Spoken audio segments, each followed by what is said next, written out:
Good morning. This is my review of roughly the first half of Unit 2, Forces and Translational Dynamics for AP Physics 1.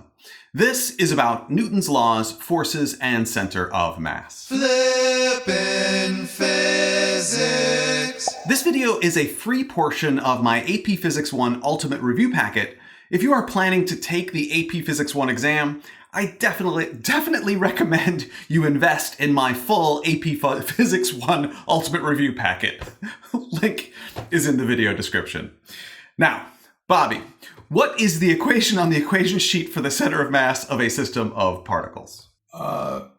X center of mass equals the sum of the mass of particle I times the x position of particle I, all divided by the sum of the mass of particle I. That is confusing. Which is why Mr. P usually writes it as the x center of mass of a system of particles equals the quantity, the mass of particle 1 times the x position of particle 1, plus the mass of particle 2 times the x position of particle 2, plus the ellipsis, and the ellipsis represents that the equation can go on for as many particles are in the system, all divided by the mass of particle 1 plus the mass of particle 2 plus, and then the ellipsis again. Right. That makes more sense. And the x position variable could be a y or a z as well. It just depends on which direction the center of mass is defined. And we should probably mention that the position x is relative to a 0 point, which could be the origin. However, it could be defined in some other way, like we could end up defining it when we're doing the problem. It just depends on the problem. Well done, everybody.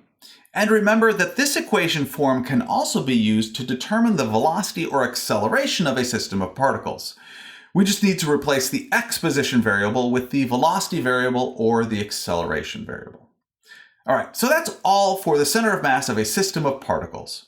Now let's talk about the center of mass of an object with shape. Realize an object is a collection of particles which have little to no interaction with one another. And often, in physics, an object is treated as having no internal structure. Now, because finding the center of mass of an object with shape requires calculus, center of mass problems which involve objects with shape in AP Physics 1 should only include constant density objects with obvious centers of mass or centers of mass we can estimate. For example, the center of mass of a nearly constant density sphere is right in its center. You can see that when I toss the sphere up and it rotates around its center of mass. The center of mass of a nearly constant density rectangular block is right in its center. Again, you can see it rotates around its center of mass, and you can see the center of mass of the rectangular block is in projectile motion. The center of mass of a nearly constant density roll of tape is right in its center. Again, you can see it rotates around its center of mass in projectile motion. And we can estimate that the center of mass of a banana is roughly here. Again, because the banana rotates around that point when the banana is in projectile motion. And the centers of mass of objects follow the parabolic arc of projectile motion. Also, be aware that I go through several examples of center of mass problems in my AP Physics 1 review supplement video about center of mass. I definitely recommend it. Absolutely. Agreed. Yep. Thanks. Next up, we are talking about forces. All forces are vectors. Class. That means they have both Magnitude and direction. Yes. And all forces are the result of an interaction between two objects. Always. Every force involves two objects interacting with one another. Realize, this means an object cannot exert a force on itself. Class. When we work with forces, we almost always draw a Free body diagram. Exactly. Free body diagrams show all the forces acting on an object. The only vectors which should be in free body diagrams are force vectors. Some examples of vectors which should never be in free body diagrams that you may feel tempted to add to free body diagrams are displacement, velocity, acceleration, momentum, impulse, angular momentum, and torque. I'm sure there are others, however, that's all I can think of right now. Class. All force arrows drawn in free body diagrams start at the object's Center of mass. which is why center of mass needed to be in Unit 2 Forces and Translational Dynamics. Oh. That makes sense now. Right. If there are two or more forces acting in the same direction on an object, those forces still start at the center of mass of the object or system, but you need to draw them offset from one another.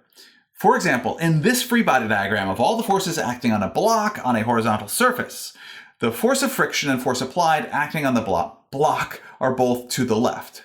Both start at the center of mass of the block and are drawn offset from one another. And if you are having a difficult time fitting all of your forces on the dot, draw a bigger dot. How could that happen? What? How could the force of friction and force applied on the block be in the same direction like that? If the block is sliding to the right and a hand stops the block, as the hand is accelerating the block to the left, the force applied by the hand is to the left, and the force of kinetic friction acts opposite the direction of the block is sliding, which is also to the left. It could be that. Oh. Very nice, Billy. Class, do you ever break forces into components in a free body diagram answer on an AP Physics exam? No. And if you need to break forces into components, you should redraw that free body diagram somewhere else on the exam, not where they've asked you to draw your answer. Exactly. Yep. Correct.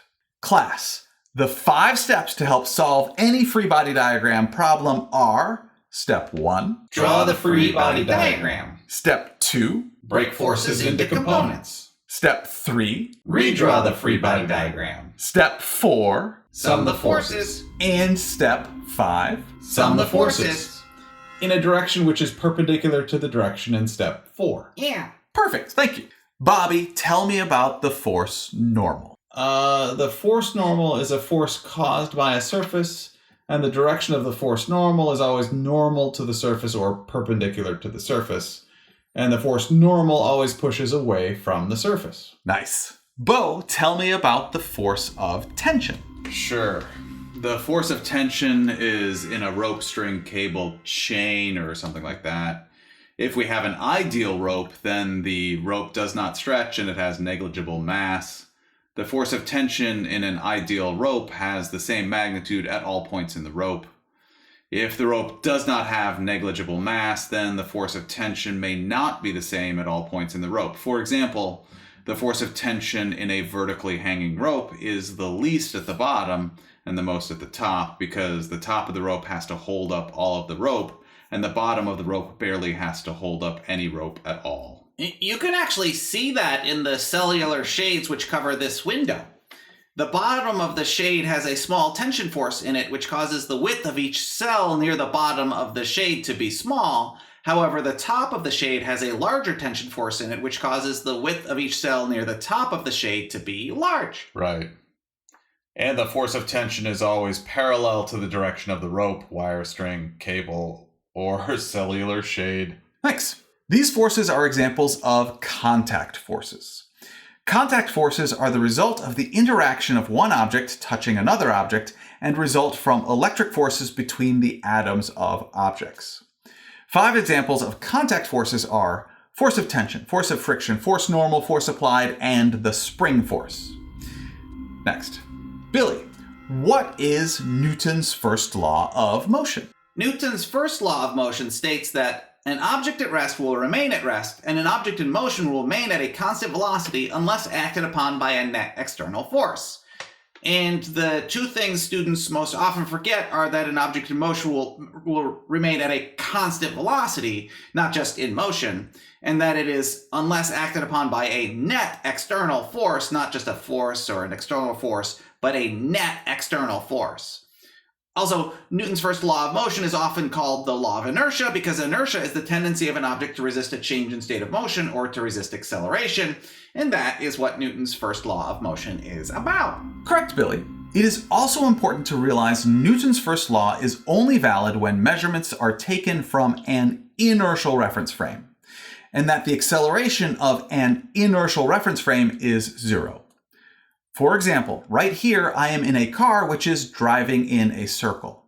That means this car this reference frame has a centripetal acceleration which is directed in towards the center of the circle, which is to your right.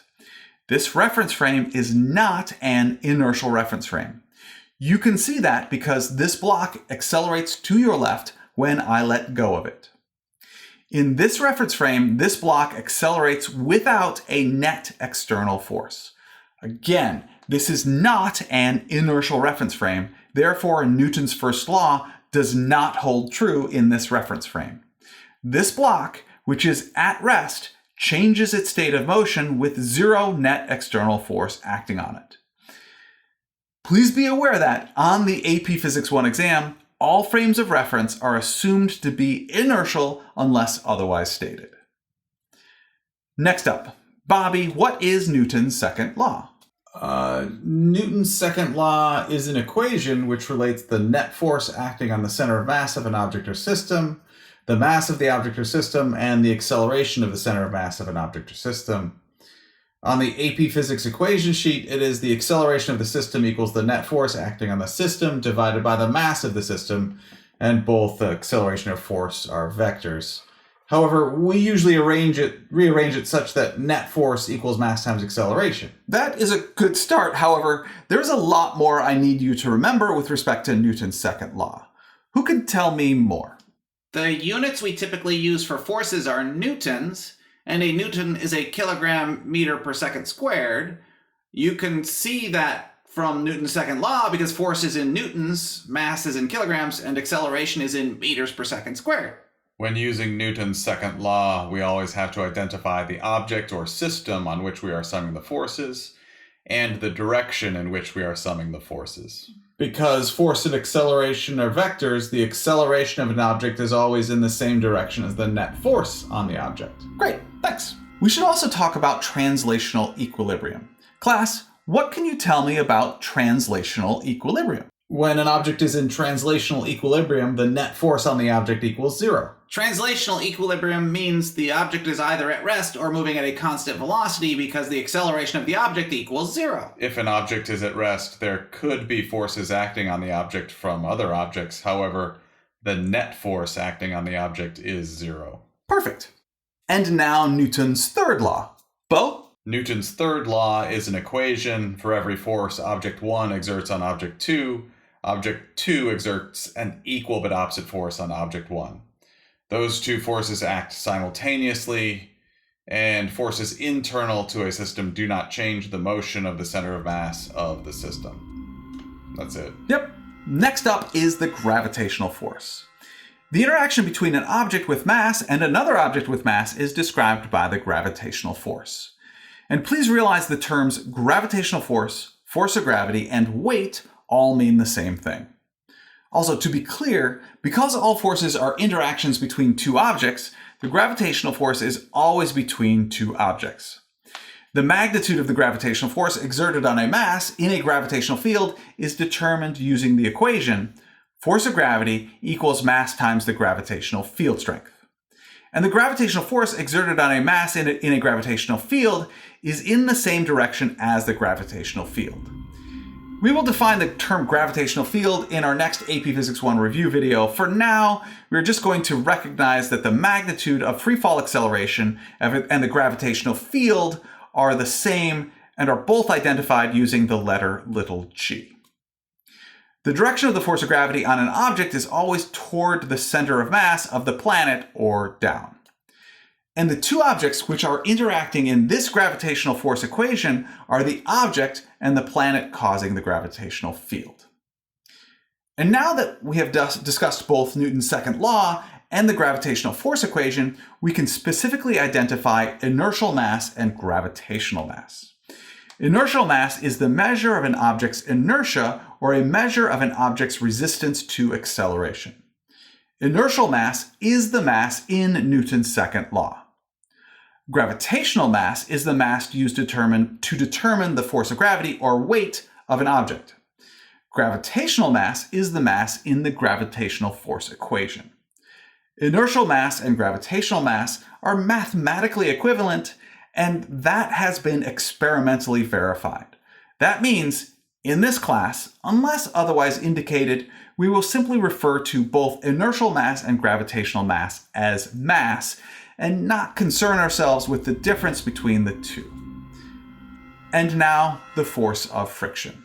Bobby, tell me the 3 things I asked you to remember about the direction of the force of friction. The direction of the force of friction is always parallel to the surface, always opposes sliding motion, and is independent of the direction of the force applied. Thank you, Bobby. The equation for the force of friction as given on the equation sheet is the magnitude of the force of friction is less than or equal to the Coefficient of friction times the magnitude of the force normal.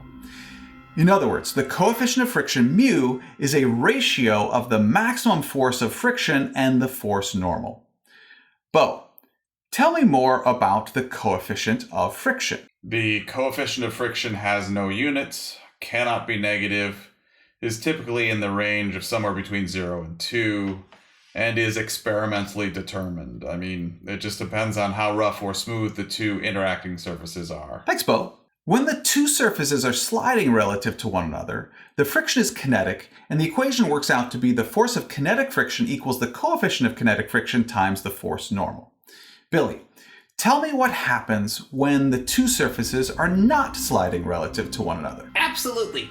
When the 2 surfaces are not sliding relative to one another, the friction is static friction. The equation then is the force of static friction is less than or equal to the coefficient of static friction times the force normal. What happens then is that the force of static friction adjusts in an attempt to keep the 2 surfaces from sliding relative to one another. That's what the less than or equal to sign means in the equation. The maximum force of static friction, which would prevent an object from sliding on a surface, is the force of static friction maximum equals the coefficient of static friction times the force normal. Also, for 2 surfaces, the coefficient of static friction is almost always more than the coefficient of kinetic friction. In other words, it takes more force to put an object into motion than it takes to keep an object moving. And the force of friction does not depend on the size of the surface area of contact between the 2 surfaces. Well done, Billy. Thanks. Now that we have discussed all of these forces, let's discuss a simple free body diagram. Here I am pushing horizontally on a book on a vertical wall. Bobby, please identify all the forces in the free body diagram of the book, their directions, and your reasoning for all of those forces and directions. Sure. You are pushing horizontally to left on the book, so that is the direction of the force applied on the book. The force of gravity on the book acts straight down towards the center of the planet. The surface is causing a force normal on the book, which is normal perpendicular to the surface, and a push. So the force normal is to the right. And the book is not sliding down the surface, so there must be a force of friction parallel to the surface and opposing the sliding motion of the book. So the force of static friction, because the 2 surfaces are not moving relative to one another, is upward. I thought the force of friction was independent of the direction of the force applied. Why are the 2 perpendicular to one another in this free body diagram? That's just how it worked out for this free body diagram. In the free body diagram, Mr. P did before with the sliding block, the force applied and the force of kinetic friction were in the same direction. Oh, right. Are this force applied and force normal a Newton's third law force pair? No, those 2 forces act on the same object, so they cannot be a Newton's third law force pair. The force applied acts to the left from Mr. P's hand on the book. There's an equal but opposite force applied which acts to the right from the book on Mr. P's hand. Those 2 forces are Newton's third law force pair.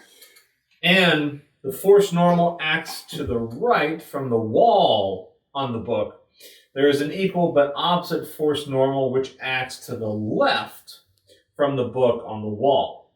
Those are Newton's third law force pair. Oh, I get it. the force of static friction acts upward from the wall on the book. That means there's an equal but opposite force of static friction which acts downward from the book on the wall. Those are the Newton's third law force pair. And the force of gravity acts downward from the earth on the book. That means there's an equal but opposite force of gravity which acts upward from the book on the earth. Those are also a Newton's third law force pair. Nice. Well done. I do want to take a moment to talk about how we typically address forces when an object is on an incline. Usually, we break the force of gravity into its components, which are parallel and perpendicular to the incline. The force of gravity perpendicular equals mass times gravitational field strength times the cosine of the incline angle. The force of gravity parallel equals mass times gravitational field strength times the sine of the incline angle. And please remember that the force of gravity parallel to an incline is always directed down the incline. Always. Also, if you have made it this far and have not liked this video, subscribed to my channel, and rung the bell for my channel, what exactly are you waiting for? An invitation? Thank you very much for learning with me today. I enjoy learning with you.